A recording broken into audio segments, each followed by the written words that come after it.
Sisil, apa tuh di dalam bak? Boleh saya lihat? Saya kepo loh.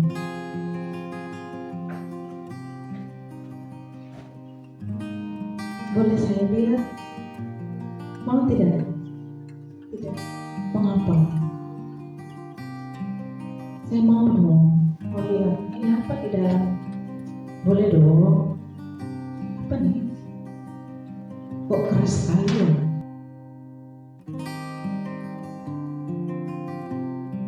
Masuk kepada materi budaya positif. Jadi apa itu budaya positif? Budaya positif itu adalah perwujudan nilai-nilai keyakinan universal yang diterapkan di sekolah. Ya. Berikut, budaya positif ini dapat ditempuh melalui 5 konsep utama. Jadi 5 konsep utama ini yang membangun budaya positif di sekolah. Yang pertama ada disiplin positif, yang kedua ada motivasi perilaku, yang kedua ada motivasi perilaku manusia, yang ketiga posisi kontrol restitusi, yang keempat ada keyakinan kelas, dan yang kelima itu ada segitiga restitusi. Ya, tanpa berpanjang kata kita akan masuk kepada materi disiplin positif. Keinginan membuka atau menutup tangannya terus itu ada pada kendali orang A. Meskipun si B membujuk dia dengan berbagai macam cara, mungkin juga memberikan uang atau apa, tapi kalau dia tidak mau buka berarti tidak akan buka. Ya kan? Sepakat ya? Nah, jadi di sini kita belajar bahwa ada teori stimulus respon. Ya, kita sudah belajar tentang teori behavioristik, di mana kita memberikan rangsangan untuk mendapatkan respon. Yang dilakukan tadi itu ada masih menggunakan metode stimulus respon. Tapi kita akan berangkat kepada pemahaman yang sudah maju lagi, bahwa ada yang disebut dengan, menurut Stephen R. Covey itu mengatakan bahwa bila kita ingin membuat kemajuan perlahan, sedikit-sedikit ubahlah sikap dan perilaku Anda.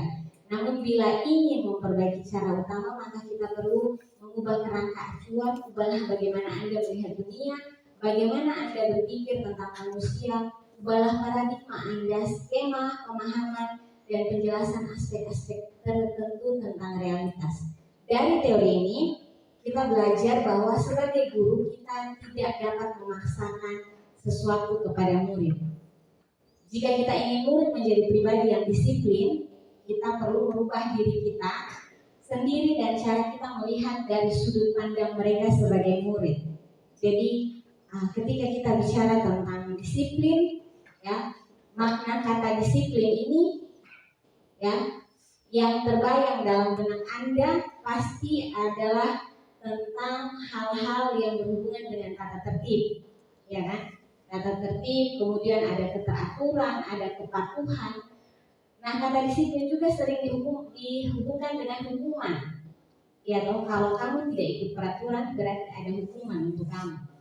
Nah, juga sering perlu digunakan sama sekali dalam budaya kita, ya. Makna kata disiplin dimaknai menjadi sesuatu yang dilakukan seorang pada orang lain untuk mendapatkan kepatuhan. Kita cenderung menghubungkan kata disiplin dengan ketidaknyamanan. Itu makna kata disiplin secara universal. Namun kita harus melihat kembali makna kata disiplin dari bapak pendidikan kita, yaitu Ki Hajar Dewantara, mengatakan bahwa di mana ada kemerdekaan, disitulah harus ada disiplin yang kuat. Sungguh pun disiplin itu bersifat self-disiplin, yaitu kita sendiri yang mewajibkan kita dengan sekeras-kerasnya, tetapi itu sama saja, sebab jikalau kita tidak cakap melakukan self-disiplin, kita wajiblah penguasa lain mendisiplinkan diri kita. Dan peraturan demikian itulah harus ada dalam suasana yang merdeka. Artinya mau dirangkumkan bahwa kalau kita bicara tentang disiplin, itu bicara tentang merdeka. Orang yang merdeka adalah orang yang tahu mendisiplinkan dirinya sendiri, bisa atur dirinya sendiri. kalau dia belum merdeka, berarti masih ada orang yang menjajah dia atau masih ada orang yang harus atur dia. Kita dijajah oleh bangsa Belanda sekian ratus tahun karena kita disebut belum merdeka karena mereka yang datang ke kita. Tapi begitu Indonesia merdeka, tidak ada bangsa lain yang datang atur kita. Kita atur diri kita sendiri. Nah, yang dimaksud dengan disiplin di sini adalah bagaimana membuat pribadi anak-anak kita menjadi pribadi yang merdeka sesuai dengan apa yang disampaikan oleh Bapak Pendidikan Nasional Ki Hajar Dewantara.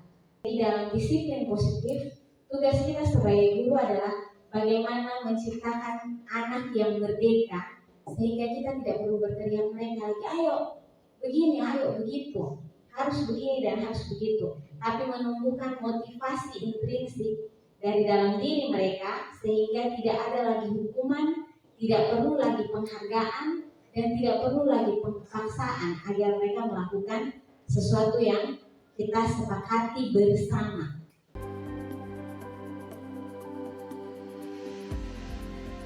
Motivasi perilaku manusia. Ada 3 hal yang melatar belakangi motivasi perilaku manusia. Ya. Ada 3 hal. Yang pertama itu adalah menghindari ketidaknyamanan atau hukuman. Ya. Jadi kita melakukan sesuatu karena kita tidak mau dihukum atau merasa tidak nyaman. Contoh, saya datang pagi ke sekolah karena tidak mau ditegur oleh kepala sekolah, atau saya anak mengerjakan tugas tepat dan mengumpulkan tugas tepat waktu karena tidak mau diganggu atau dibully oleh teman. Itu motivasi pertama. Kemudian motivasi yang kedua dalam perilaku manusia itu adalah mendapatkan imbalan dan penghargaan. Kita semua bergerak untuk melakukan segala sesuatu dengan harapan bahwa jika itu baik kita mendapatkan penghargaan, pujian, imbalan kepada kita dari orang lain. Contoh, belajar dengan giat supaya dapat peringkat 1, supaya pulang ke rumah orang tua kasih hadiah. Ya, itu motivasi perilaku. Dan yang ketiga, menjadi yang diinginkan orang lain dan menghargai diri sendiri dengan nilai-nilai yang dipercaya. Artinya di sini bahwa melakukan sesuatu menjadi apa yang orang lain inginkan, tapi ya ada satu hal yang ini bahwa itu karena saya menghargai diri saya dan saya paham bahwa nilai-nilai yang ingin saya acu itu saya melakukan ini karena saya punya nilai yang mau saya kejar. Ya, bukan karena saya butuh penghargaan atau saya butuh saya menghindari hukuman. Ya. Baik, untuk motivasi perilaku manusia, jika murid melakukan segala sesuatu dilatar belakangi pada poin 1 dengan yang 2 yang tadi kita lihat pertama itu menghindari ketidaknyamanan dan hukuman, poin kedua mendapat imbalan dan penghargaan, maka ya itu masih termasuk dalam motivasi eksternal. Ya, yang diharapkan ya guru perlu melakukan segala cara agar murid itu memiliki motivasi internal atau yang tadi disebut dengan motivasi intrinsik ya, yang ada pada poin yang ketiga. Jadi dia punya nilai yang mau dia tuju dan dia melakukan itu untuk menyenangkan orang lain, tapi dengan tujuan bahwa karena dia menghargai diri sendiri. Di dalam motivasi perilaku ini ada 3 hal yang berkaitan utama, berkaitan penting. Yang pertama ada hukuman, konsekuensi, dan restitusi. Apa itu hukuman? Hukuman itu bersifat terencana dan tidak terencana dan tiba-tiba. Anak atau murid ya tahu apa yang terjadi dan tidak dilibatkan. Hukuman bersifat satu arah dari pihak guru dan yang memberikan dan murid menerima satu hukuman tanpa melalui satu kesepakatan atau penghargaan dari pihak guru baik sebelum dan atau sesudah hukuman yang diberikan bisa berupa fisik maupun psikis. Murid atau anak disakiti oleh satu perbuatan atau kata-kata. Jadi kunci utama dari hukuman ini adalah hukuman itu tidak terencana. Ya, jadi begitu kita lihat satu pelanggaran kita langsung memberikan hukuman kepada kepada anak. Anak tahu dia buat salah, ya, tapi belum ada kesepakatan bahwa dia harus menerima hukuman. Baik, berikut. Apa yang dimaksud dengan konsekuensi? Konsekuensi itu sudah terencana, ya, atau sudah disepakati, sudah dibahas dan disetujui oleh murid dan guru. Umumnya bentuk-bentuk konsekuensi dibuat oleh pihak guru atau sekolah, dan murid sudah mengetahui sebelumnya konsekuensi yang akan diterima jika ada pelanggaran. Ini bicara tentang tata tertib, ya. Biasanya di sekolah kita sudah punya tata tertib. Jadi kalau anak melanggar, dia tahu dia punya konsekuensi. Ya. Kemudian yang ketiga ada restitusi. Restitusi ini adalah proses menciptakan kondisi bagi murid untuk memperbaiki kesalahan mereka sehingga mereka bisa kembali kepada kelompok mereka dengan karakter yang lebih kuat. Ya. Jadi restitusi ini sebenarnya yang paling diharapkan dapat dilakukan oleh guru. Ya. Nanti kita akan belajar bersama apa tujuan dan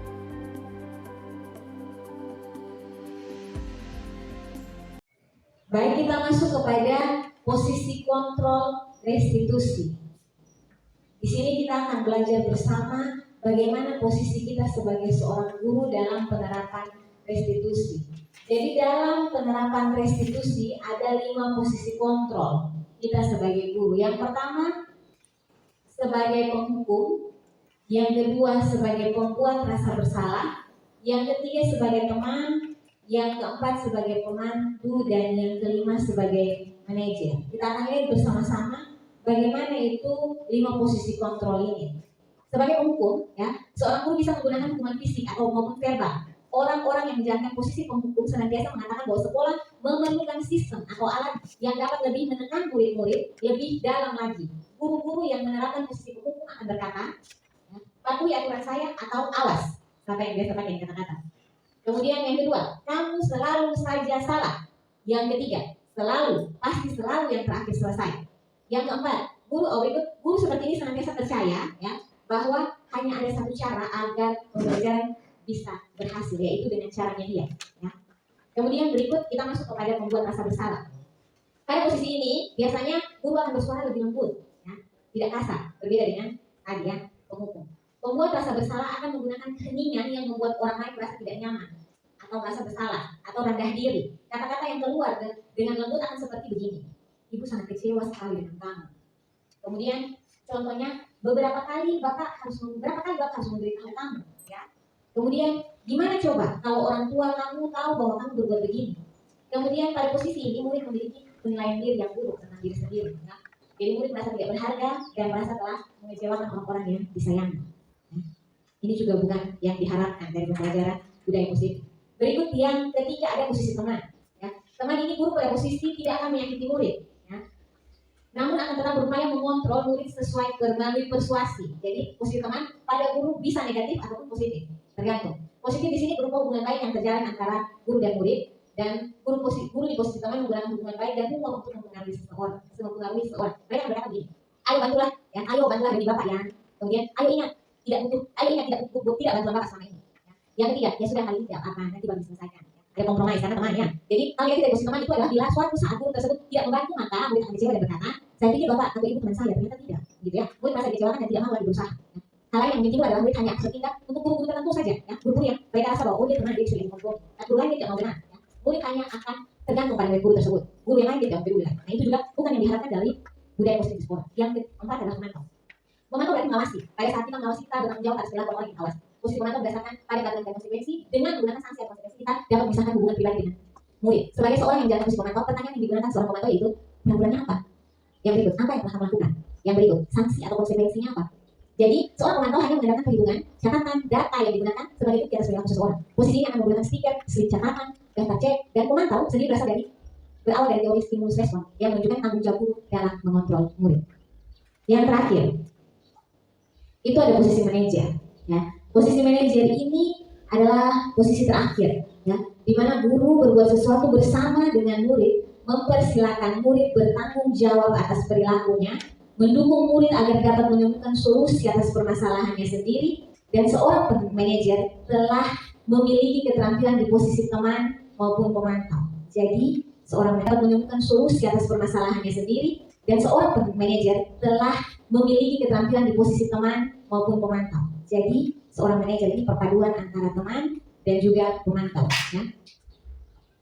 Dan dengan demikian bisa jadi waktu-waktu tertentu kembali kepada posisi kedua posisi tersebut apabila diperlukan. Namun bila kita menginginkan murid-murid kita menjadi manusia yang merdeka, mandiri dan bertanggung jawab, maka kita perlu mengacu pada restitusi yang menjadikan murid kita seorang manajer bagi diri sendiri. Kata-katanya begini, apa yang kita yakini, ya.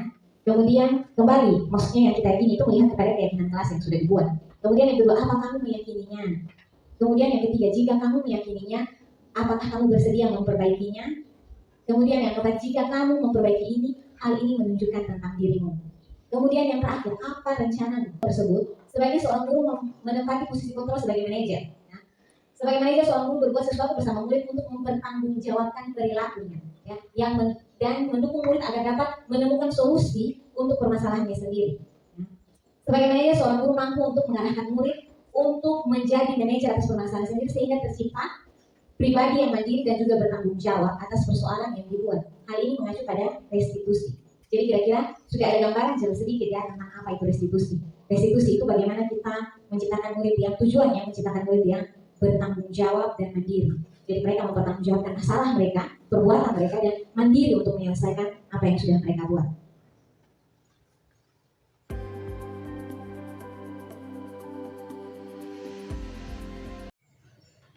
Baik, tentang keyakinan kelas, ya, ini adalah materi tentang keyakinan kelas. Saya yakin bahwa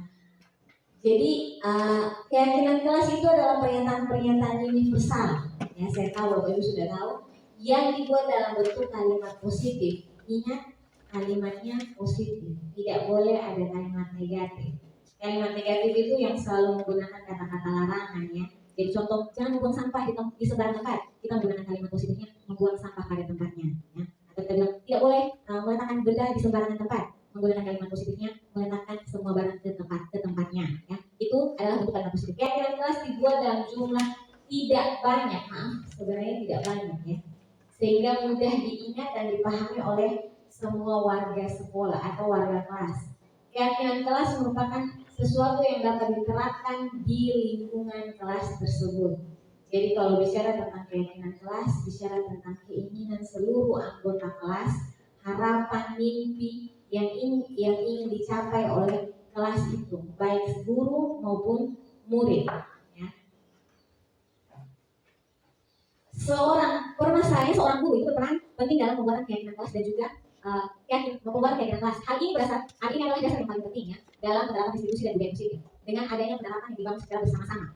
Jadi keyakinan kelas tidak dibuat oleh guru saja, tapi harus ada khilaf pendapat dari setiap murid. Kemudian keyakinan kelas atau sekolah adalah pernyataan universal yang mudah diingat, tidak panjang-panjang, pendek dan sederhana, yang mudah diingat, dipahami dan harus diterapkan. Ini yang paling penting. Ya. Jadi kita sudah punya gambaran bagaimana keyakinan kelas. Untuk pembentukan keyakinan kelas ada beberapa langkah yang bisa ditempuh. Yang pertama, keyakinan kelas ini bersifat lebih abstrak daripada peraturan yang lebih rinci dan konkret. Kemudian keyakinan kelas berupa pernyataan-pernyataan universal. Kemudian yang ketiga, pernyataan keyakinan kelas senantiasa dibuat dalam bentuk positif. Yang keempat, keyakinan kelas hendaknya tidak terlalu banyak sehingga mudah diingat dan dipahami semua warga kelas. Yang kelima, keyakinan kelas sebaiknya sesuatu yang dapat diterapkan di lingkungan tersebut. Yang keenam, semua warga kelas hendaknya ikut berkontribusi dalam pembuatan keyakinan kelas lewat kegiatan curah pendapat. Ya. Yang berikut adalah bersedia meninjau kembali keyakinan kelas dari waktu ke waktu. Jadi keyakinan kelas tidak bersifat paten, sesuaikan dengan kondisi, bisa berubah, ya, tapi harus melalui kesepakatan bersama. Ada kegiatan curah pendapat dari setiap warga kelas.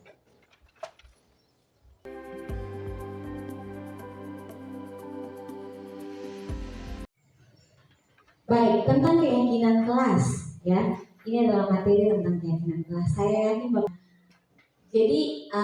keyakinan kelas itu adalah pernyataan-pernyataan universal.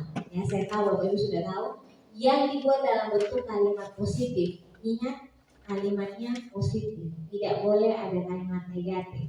Kalimat negatif itu yang selalu menggunakan kata-kata larangan, ya. Jadi contoh, jangan membuang sampah di sembarang tempat. Kita menggunakan kalimat positifnya, membuang sampah pada tempatnya, ya.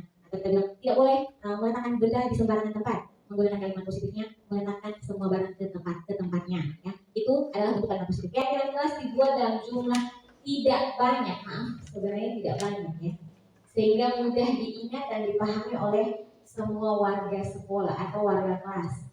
Keyakinan kelas merupakan sesuatu yang dapat diterapkan di lingkungan kelas tersebut.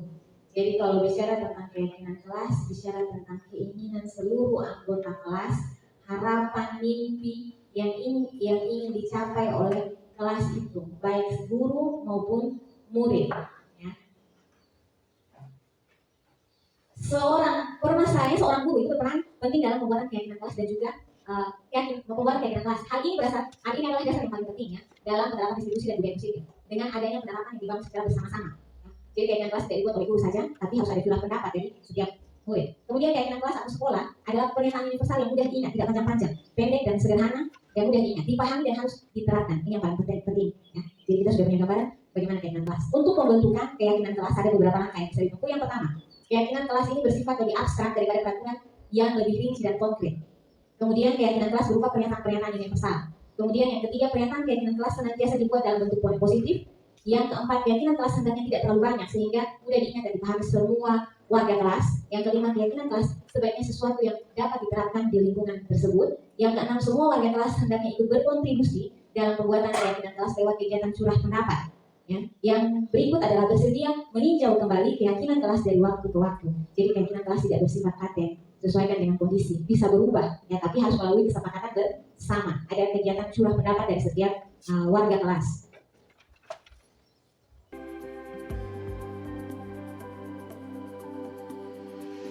Sampai ke mana? Pagi. Baik, selamat pagi. Semuanya masih dalam keadaan sehat? Sehat. Bahagia? Bahagia. Baik, kalau bahagia berarti kita siap untuk membuat keyakinan kelas. Membuat apa? Keyakinan kelas. Kalau begitu pernah dengar apa itu keyakinan kelas? Hari ini kita akan buat keyakinan kelas ya. Keyakinan kelas itu adalah pernyataan-pernyataan universal yang bersifat kalimat positif untuk disepakati bersama di dalam kelas. Membangun kelas itu nanti kalian mau kelas yang seperti apa ya.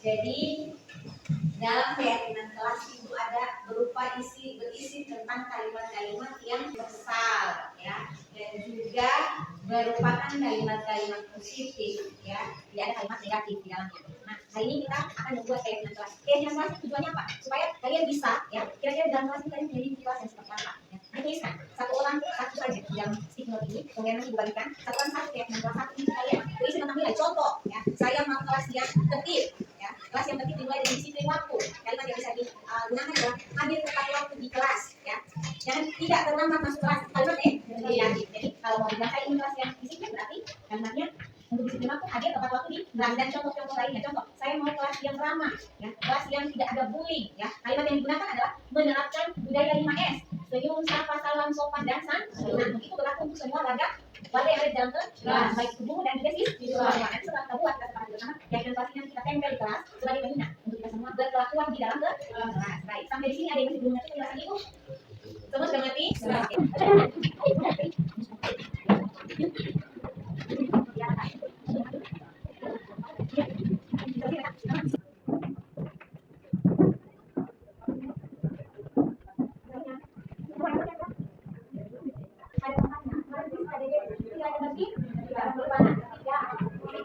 Kemudian tidak saya ini kelas yang ketiga dan datang tepat waktu secara aktif. Intinya, makanya semua kelas yang positif. Kemudian saya mau kelas saya saling membantu, peduli satu dengan yang lain. Baik ini juga baiknya ini membantu menilai gotong royongnya. Kemudian marwah maja, saya ini kelas yang bersih, membersihkan kelas sesuai tiket kelas. Ini ada nilai ketertiban dan juga ya, kira-kira gambaran garis besarnya ada 5 nilai yang mau dikembangkan di kelas ini ya. Yang pertama ada disiplin ya, kemudian yang kedua tentang kebersihan lingkungan, kemudian yang ketiga ada sopan santun dan saling menghormati, dan yang keempat ada ketertiban ya, meletakkan barang tepat pada tempatnya, dan yang kelima itu ada nilai gotong royong ya. Jadi ada 5 nilai ya. Kalau gitu kita rangkum dia jadi satu kalimatnya yang mewakili seluruh pendapat ini. Bisa siapa yang bisa bantu ibu? Kita sudah sama-sama merangkum hasil hasil dari keyakinan kelas kalian masing-masing. Jadi kita ada dapat 5 nilai ya. Yang pertama itu nilai disiplin, kemudian kebersihan, kemudian sopan santun, kemudian ketertiban, dan nilai terakhir itu adalah nilai botol. Nah, kalau gitu dari semua kalimat yang sudah kita paham, siapa yang mau buat tes kita kira-kira rangkuman untuk kalimat disiplin? Silakan pertama. Oke, baik, silakan ya. Hadir tepat waktu dan mengerjakan tugas tepat waktu, betul kok? Betul. Kalau itu betul ya, hadir tepat waktu dan mengerjakan tugas tepat waktu. Oke. Ini untuk nilai yang pertama. Kita dulu ke Elber. Berikut yang kedua, untuk nilai disiplin, siapa yang mau menyampaikan? Oh, nilai kebersihan pertama. Baik, inilah menjaga kebersihan kelas, sepakat kok? Oke, baik. Ini maksudnya menjaga kebersihan kelas. Ini penting ya. Kalau nggak tahu macam cantik, mau nanti kelasnya bersih. Berikut, yang ketiga itu nilai sopan santun. Silakan siapa yang mau? Nah, silakan ini Anissa. Saling menghormati dan budaya. Main sekolah apa saja? Senyum, salam, sopan santun. Baik, senyum, salam, sopan santun. Jadi sepakat kok dengan Anissa bilang? Saling menghormati, dan budayakan lima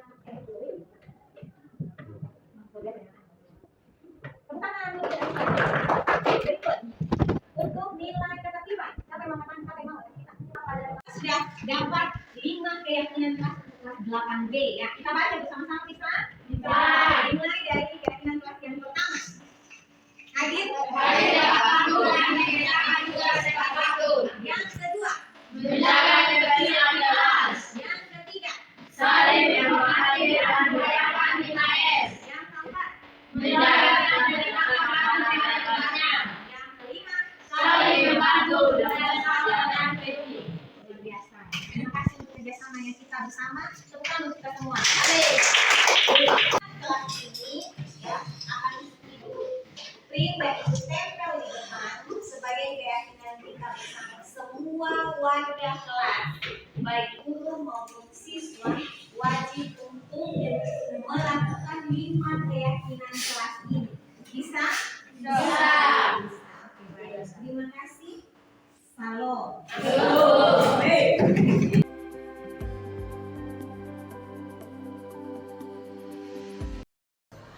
Alin, tadi ada teman-temanmu yang datang melapor ke ibu bahwa kamu mencoret dinding luar kelas kalian saat jam istirahat. Iya, Ibu. Alin, ibu tahu kamu punya bakat melukis dan menggambar yang luar biasa. Tapi menyalurkan bakat di media yang salah seperti dinding kelas itu menurut kamu, apakah itu benar atau salah? Salah, Bu. Apa kamu tahu apa yang kamu lakukan itu merugikan diri kamu dan juga pihak sekolah? Iya, Bu. Kalau begitu sekarang kita ingat kembali keyakinan kelas mana yang sudah kamu langgar. Tidak merusak fasilitas yang ada di sekolah dan kelas. Baik, kamu sudah ingat kan keyakinan yang telah kamu langgar. Sekarang apa yang akan kamu lakukan? Saya minta maaf atas apa yang sudah saya lakukan. Saya akan kembali mengecat tembok yang sudah saya coret dengan warna cat yang sama agar menghilangkan coretan yang sudah saya buat. Baik, terima kasih Alin untuk kesadaran kamu untuk meminta maaf dan juga mau bertanggung jawab atas kesalahan yang sudah kamu lakukan. Nanti kamu akan dibantu oleh Pak Ben untuk mengecat dinding kelas tersebut. Terima kasih Alin. Terima kasih kembali, Bu.